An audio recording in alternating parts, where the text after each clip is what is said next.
Ryan's going to open this conversation on behalf of us. Thank you. Look, we agree on the problem here, and the problem is health inflation is driving us off of a fiscal cliff. Mr. President, you've said health care reform is budget reform. You're right. We agree with that.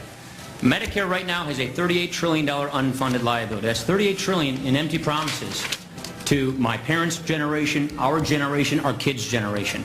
Medicaid's growing at 21% this year. It's suffocating states' budgets. It's adding trillions in obligations that we have no means to pay for it. Now, you're right to frame the debate on cost and health inflation. And in September, when you spoke to us in the well of the House, you basically said, and I totally agree with this, I will not sign a plan that adds one dime to our deficits, either now or in the future.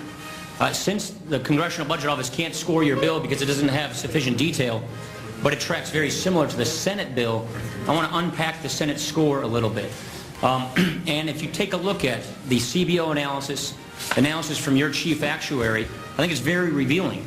This bill does not control costs. This bill does not reduce deficits. Instead, this bill adds a new health care entitlement at a time when we have no idea how to pay for the entitlements we already have. Now, let me go through why I say that. The majority leader said the bill scores as reducing the deficit $131 billion over the next 10 years. First, a little bit about CBO. I work with them every single day. Very good people, great professionals. They do their jobs well, but their job is to score what is placed in front of them. And what has been placed in front of them is a bill that is full of gimmicks and smoke and mirrors. Now, what do I mean when I say that? Well, first off, the bill has 10 years of tax increases, about $500 billion, with 10 years of Medicare cuts, about $500 billion, to pay for 6 years of spending. Now, what's the true 10-year cost of this bill? In 10 years, that's $2.3 trillion. It does a couple of other things. It takes $52 billion in higher Social Security tax revenues and counts them as offsets, but that's really reserved for Social Security. So either we're double counting them or we don't intend on paying those Social Security benefits. It takes $72 billion in claims money from the Class Act. That's the long-term care insurance program. It takes the money from premiums that are designed for that benefit and instead counts them as offsets. The Senate Budget Committee chairman said that this is a Ponzi scheme that would make Bernie Madoff proud.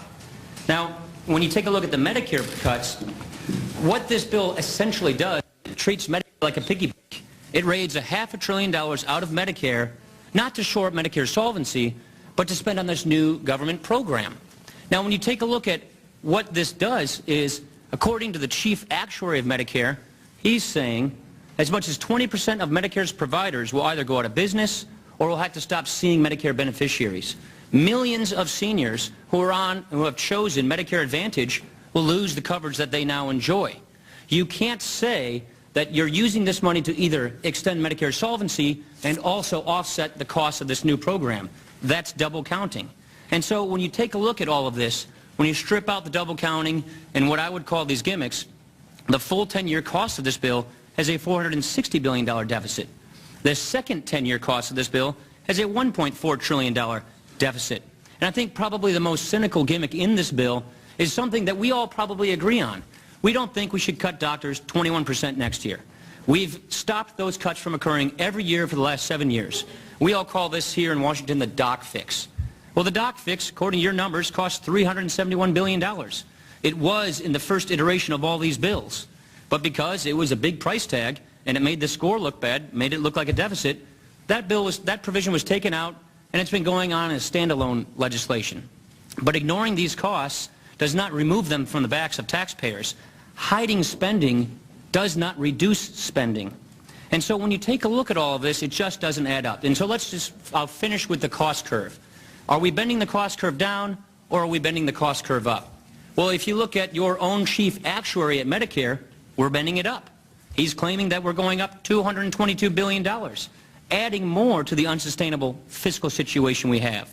And so when you take a look at this, it's really deeper than the deficits or the budget gimmicks or the actuarial analysis.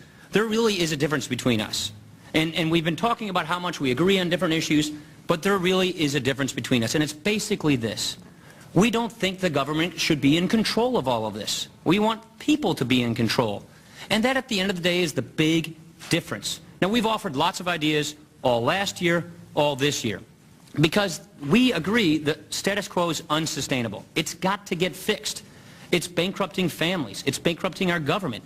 It's hurting families with pre-existing conditions. We all want to fix this, but we don't think that this is the answer to the solution, and all of the analysis we get proves that point.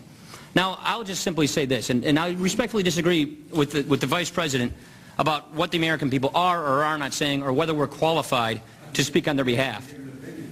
So we are all representatives of the American people. We all do town hall meetings. We all talk to our constituents. And I've got to tell you, the American people are engaged. And if you think they want a government takeover of health care, I would respectfully submit you're not listening to them. So what we simply want to do is start over, work on a clean shaded paper, move through these issues step by step, and fix them and bring down health care costs and not raise them. And that's basically the point. I'm going to call on Javier Becerra, but I just want to follow up on a couple points.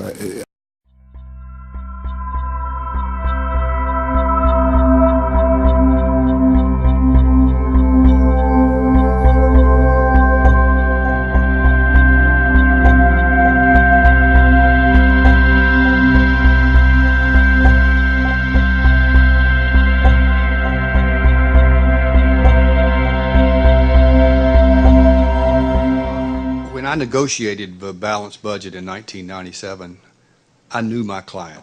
I knew Bill Clinton. I didn't know Monica, but I knew Bill Clinton. And therefore, when I went to meet with Gingrich and Lott, I could negotiate in good faith. And to get it done, I had to spend months and months locked up in conference rooms with Gingrich and Lott, and y'all owe me a lot for that, I'm telling you. But we did get it done. I did not know President Obama well before I agreed to co-head this with Alan. So I did what any of you all would have done. I said, if you don't know your client, then you darn well better find out what success is. You better define success. You better know what they want if you're going to go in and negotiate some kind of deal, because you don't want to end up here and have your client way over here. And so I spent a lot of time with him and with his economic team, all the economic team I know, because they all worked for me when I was chief of staff. And I was confident I knew what they wanted and what success was. And during the course of our 9 months, we did build up trust and confidence, and were able to get a supermajority of a commission to vote for it. And our recommendations that got this supermajority support exceeded every single guideline I'd been given by the president. So I really did think that, man, he was going to, like Bill Clinton, he would have said, I love this. As a matter of fact, it was all my idea. But it didn't happen, and I knew the economic team liked what we had done. And in any White House, there's a small group that surrounds the president that has an awful lot of influence.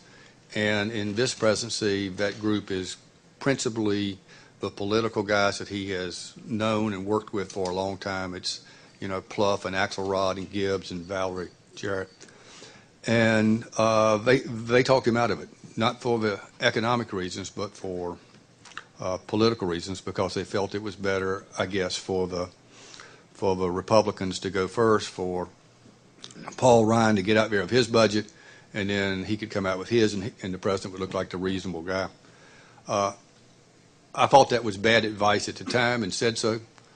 I then thought that he would come forward and support what we did when he did the stimulus in the end of December, the short-term stimulus, and because I thought it made just good common sense to couch that into terms of long-term fiscal reform. And he didn't. His first budget didn't. He has been spending time since then trying to get back to where we were. He's since then come out with 2 additional budgets. One was a $4 trillion deficit reduction plan over 12 years. But it was so heavily back-end loaded, it really was about $2.5 trillion when you put it on an apples-to-apples basis. And then he just a month ago came out with a new $4 trillion deficit reduction plan over 10 years.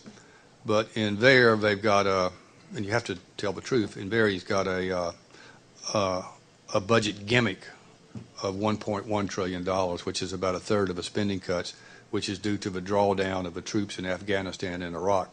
And that's already in the baseline. So that's, not comparable again.